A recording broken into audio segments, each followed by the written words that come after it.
Hello, what's up mga ka-J-Vlog? Welcome ulit sa panibagong video, and for today's video, so another review tayo ngayon ng older flagship smartphone today. At ang focus natin this time is the Samsung Galaxy Note 20 Ultra. Maganda pa kaya ito i-purchase ngayong 2025, lalo na sobrang mura na lang nito sa GH. Tara mga J-Vlog, check natin.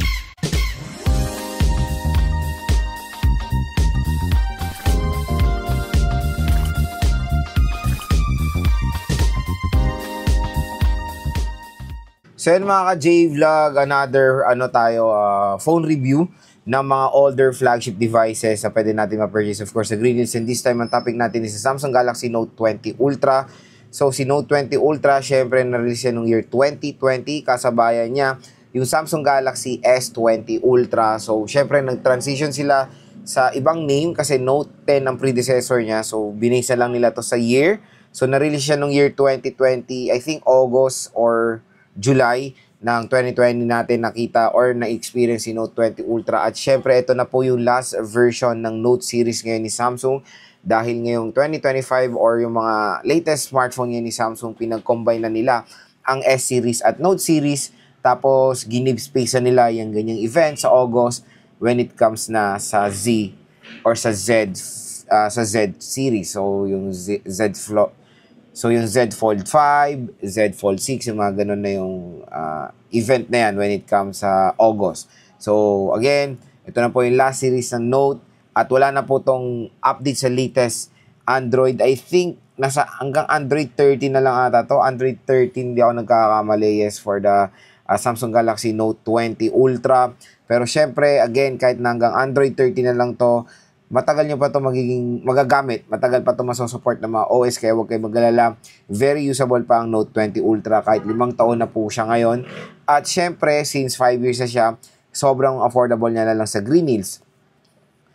Unang-una, saan ba tayo bibili ng mga legit na Samsung or iPhones? Wala na iba kundi sa ni-recommend nating shop ang CMB Gadget Stall XA07, second floor, Green Hills, San Juan City. So pag walang Samsung kaya Ate Mayet, doon tayo sa isa nating shop, sa Malin Gadget Shop, si Ate Malin Stall XD6 sila ngayon January 2025.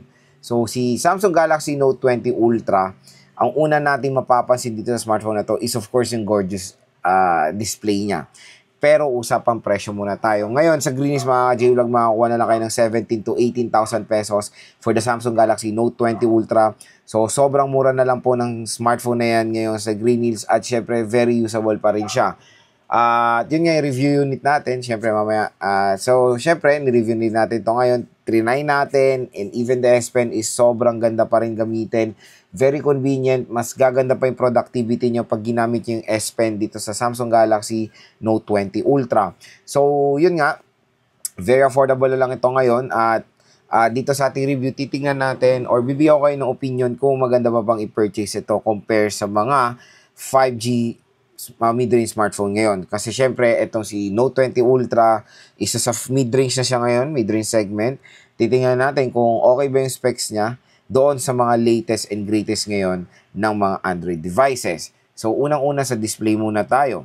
Si Samsung Galaxy Note 20 Ultra ay merong 6.9 inches dynamic AMOLED display na merong mataas na resolution, of course, 1440 by 3088 pixels. At syempre, meron siyang curved display. So, napakalaki ng display nito. Almost 7 inches na ang Samsung Galaxy Note 20 Ultra.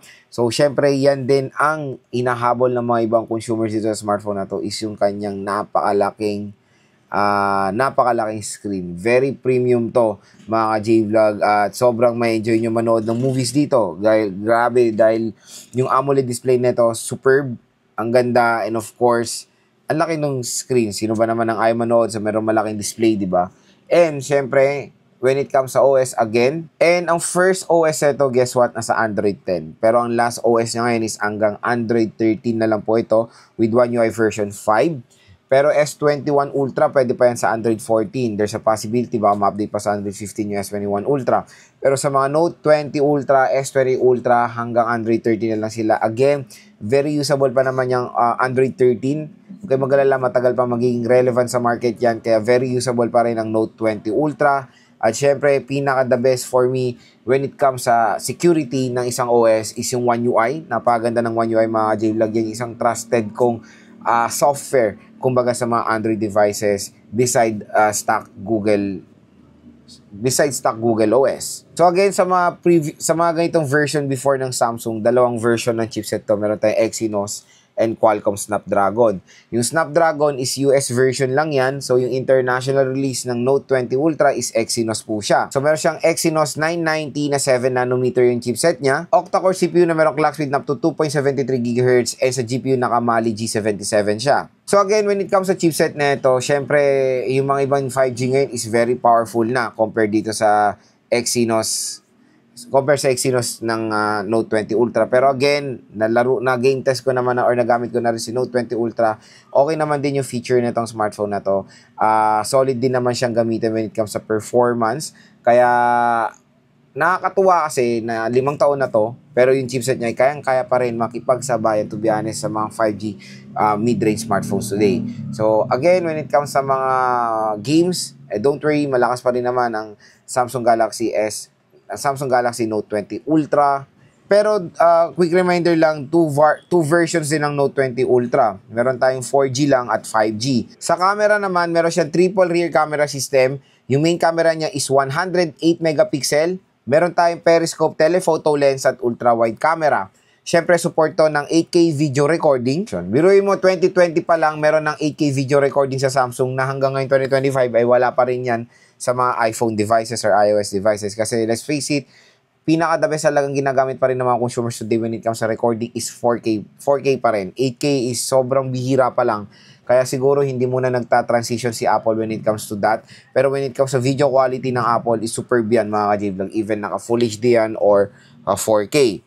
Front-facing camera is 10 megapixel tayo sa Samsung Galaxy Note 20 Ultra. Pagdating naman sa battery, meron tayo 4,500 mAh na removable battery na support ang 25 watt fast charging. So, si Note 20 Ultra mga ka-J-Vlog is syempre support din to ng 2 biometrics which is face unlock and in-display fingerprint scanner. So, ito yung design and build quality ng Note 20 Ultra. So, napaka-solid pa rin itong smartphone na to ngayon 2025. As you can see, meron siyang matte glass back design.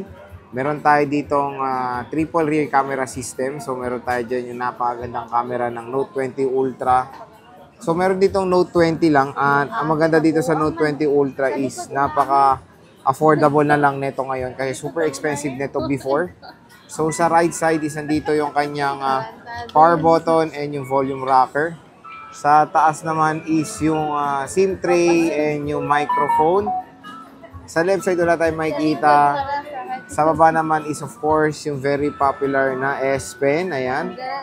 So ito yung S Pen ng Note 20 Ultra. Ayan. Tapos meron tayong speakers. Meron tayo ditong Type-C port at yung kanyang microphone.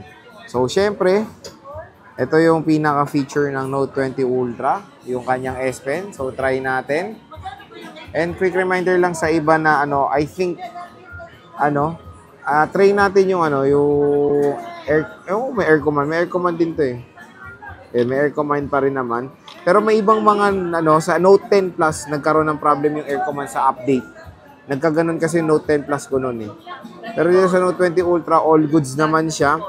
Check natin and I think hanggang na lang to. Hanggang Android 12 with One UI version 4.1 siya. So, syempre, ito yung very useful sa Note 20 Ultra, yung kanyang very popular S Pen. Napakalaki na screen size, curve edge. Ayan, no? So, solid pa rin ito. Check natin yung camera niya. Syempre, yung camera rin yung pambato ng Note 20 Ultra. Ayan, so try natin. Mag-take tayo ng photo. Ayan yung subject natin. Ayan. So, blurred. Mamaya, try natin pa isa. Ito, kuha tayo ng subject. Ayan. So, syempre, napakalino pa rin ng Note 20. Pogi. Yan, no? So, ayan yung napakalinaw pa rin itong Note 20 Ultra. Again, dito sa Green Hills is very affordable na lang to. Wala na po kayong makikita rin branyo nito. Explore natin yung camera niya. Meron tayong photo, 0.5. Siyempre, no? Oh. Meron siyang 0.5. Same lang ultra-wide camera ng iPhone. Meron tayong 5 times optical zoom na hanggang 50 times digital zoom tayo. So, sobrang layo niyan. Meron tayong portrait mode. Try natin. Madam, smile. Yan. So, ito yung portrait mode, di ba? O, yan yung pagka, di ba? Background blur na background blur siya. Siyempre, meron tayong video. Sa video naman, meron tayong support sa 8K video recording up to 24 FPS. 4K video recording up to 60 FPS. So, ultra-wide, hanggang ano siya, hindi siya support ng 4K lang, 4K 30 lang siya sa ultra-wide camera.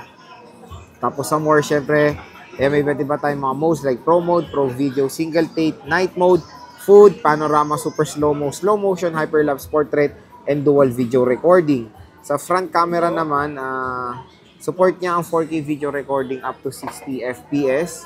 Siyempre, dito tayo sa photo mode din, and meron tayong portrait mode. So, ayan, medyo malabo lang yung camera niya dahil nahawakan natin. Ayan. Okay rin naman so far din yung front-facing camera ng Note 20 Ultra. So, yun mga ka-J-Vlog, ang pinaka-pambato talaga ng Note 20 Ultra dito is yung kanyang napakalaking display. Napaka-solid din. So yun mga ka-J-Vlog, ang pinaka-main question, kung maganda bang i-purchase ang Samsung Galaxy Note 20 Ultra ngayong 2025. So again, sa kanyang presyo, baka nga minsan makakuha kayo ng 16, 15, o mga ganyang range. So sabihin na natin, sa Green Hills kasi nag-range siya sa 17 or sabihin na natin 16 to 18,000 pesos for the Note 20 Ultra. 5 years na tong smartphone na to pero still alive and kicking pa rin.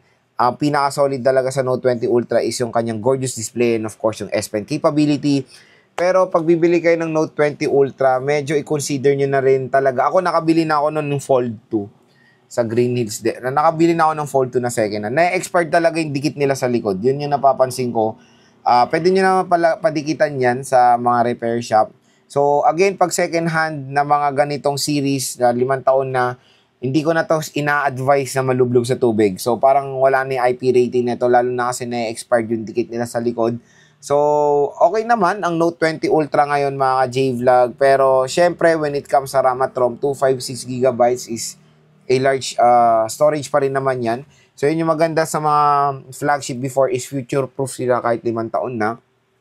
At kaya pa rin nila makipagsabayan sa mga 5G mid-range smartphones today. So, 5G rin naman si Note 20 Ultra. Pero again, pag bibili kayo, i-remind nyo na meron din tong 4G. May 4G version to. So, dalawa to. Kaya kung gusto nyo yung 5G, tingnan nyo kung Note 20 Ultra 5G ba yung binibili nyo. So, yes, okay pa naman si Note 20 Ultra. Maganda pa rin siya kahit na wala na siyang OS update. Pero baka meron pa rin itong mga security updates kay Samsung. Again, kahit na wala na siyang OS update, still usable pa rin naman itong smartphone na to. Magagamit nyo pa rin ito at makakapaglaro pa rin kayo ng mga updated apps dito sa Samsung Galaxy Note 20 Ultra. So, yun. At least meron kayong option ngayon na Android na flagship, older flagship, na maganda pa rin ang performance hanggang ngayon. Kasi marami sa atin, di ba, like me, yung mga consumers ng 2020, sobrang pangarap yung smartphone na yan na makuha. So ngayon, sobrang mura na lang, na still, kayang-kaya pa rin makipagsabayan sa mga smartphones today. So kung interested nga kayo sa Note 20 Ultra, again, doon lang tayo bibili sa trusted nating seller sa Green Hills, si Ate Mayet ng CMB Gadgets, Stall XA07. So kung interested kayo, yung link ng kanyang Facebook page nasa description box. Mag-inquire na kayo, sabihin nyo lang napanood nyo kay J-Vlog, bibigyan kayo ng matic discount ng shop na yan.